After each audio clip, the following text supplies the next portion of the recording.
Judge a person not by what they accomplish, but what they had to overcome for their accomplishment. People that are hungry have zero excuses for not pursuing their dreams. And they come back again and again and again. They operate like Willie Jolly, who said that a setback is a setup for a comeback. I've got a saying, if life knocks you down, try and land on your back, because if you can look up, you can get up. You can get up, get up, get up. I'm training people to get into their greatness, to begin to develop the courage to pursue dreams beyond their comfort zones. Because in order to do something you've never done, you've got to become someone you've never been. When you're pursuing your greatness, you don't know what your limits are, so you act like you don't have any. There's never a shortage of opportunities. It's just a shortage of thinking. Because some things are taught and some things are caught. When I was in the 5th grade, they put me back from the 5th grade into the 4th grade. I failed again in the 8th grade. I have no college training. So being identified and labeled as DT, the dumb twin, it gave me a lot of things to overcome. And so there was no one to dispute what was said about me, and I bought it. Even if you are told a lie, faith comes by hearing and hearing and hearing. You hear it often enough, it becomes your reality. Perception not challenged becomes real for you. Someone's opinion of you does not have to become your reality. So if you can track failure, you can also track success. You have greatness in you. I don't know you, but here's what I know based upon my own experience. You have greatness in you, that you have the ability to do more than you could ever begin to imagine. You have greatness in you. There's a presence in each and every one of us that waits and listens to the voice of the genuine in yourself. It will be perhaps the only God you will ever have or hear. And if you cannot hear it, all of your life will be spent on the ends of strings that somebody else pulls. When you recognize your greatness, no one will ever pull your strings. You are different. You were created on purpose, with a purpose, to manifest that purpose through you.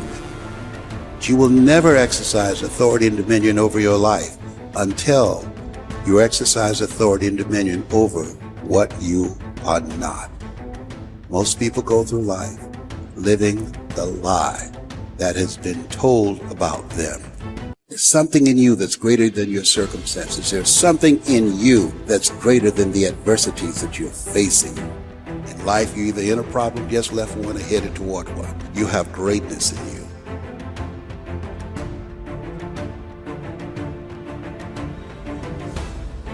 When you're pursuing your greatness, you live from a place of the willingness to live life courageously, to be willing to take chances, to become a risk taker, to make impact, to go beyond believing to knowing, to lean not unto your own understanding, to feel within yourself there's some cause, there's something that's bigger than me, but I'm never alone in facing this.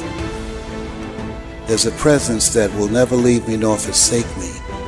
And that when you step into that place, more of thee, less of me, that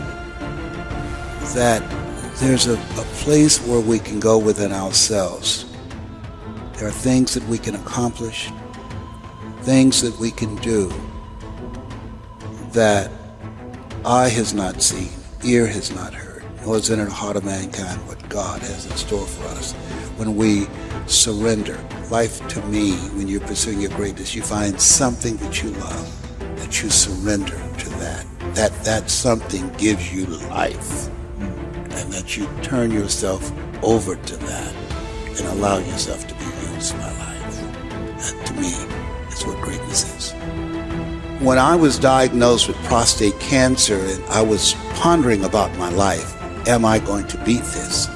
And I was reading his words for comfort, and he said, the ideal situation for a man or woman to die is to have family members praying with them as they cross over. But imagine being on your deathbed and standing around your bed, the ghost of the dreams, the ideas, the abilities given to you by life, but you, for whatever reason, you never pursued those dreams. You never acted on those ideas. You never used those gifts, and there they are looking at you with large angry eyes saying, we came to you, and only you could have given us life, and now we must die with you forever. And the question is, if you died today, what dreams, what ideas, what gifts will die with you? As I face inevitable death, what in the meaning and purpose of my life that will not be undone or destroyed when I'm gone? My goal now, we learn, we earn, we pass it on. We should be ashamed to die until we've made some major contribution to humankind.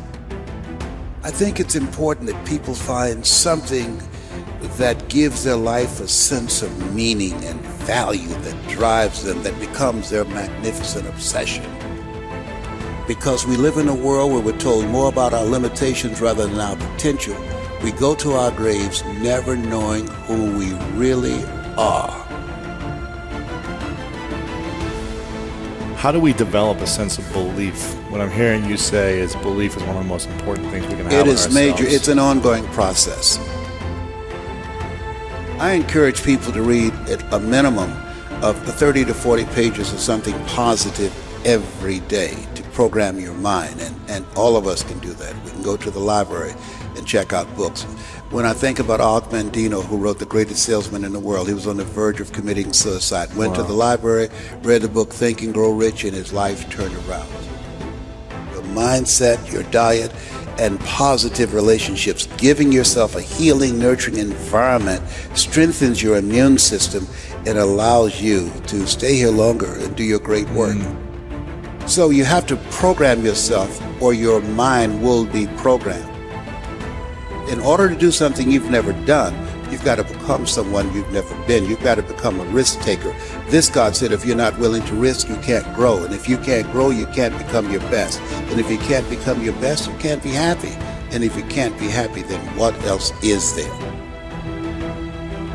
When you find something that you love, you will study it. Something that you love that becomes not just confident, but you will become competent on that. I pour myself into it. I lose myself into it because it's not about me, it's about the audience. Ask for help, not because you're weak, but because you want to remain strong, and don't stop until you get it. I tell people, you're going to face tough times, but I affirm no matter how bad it is or how bad it gets, I'm going to make it.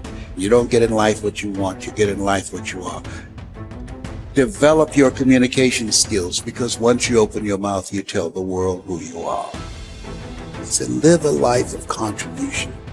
Decide that you are going to live your life in such a way, as Horace said, you should be ashamed to die until you've made some major contribution to humankind. And I want to find other people who have that kind of magnificent obsession, who have that kind of conviction about their lives, who want to make that kind of mark on their lives. Can I, with the time that I have left, amplify and train and multiply voices of hope and create a better world?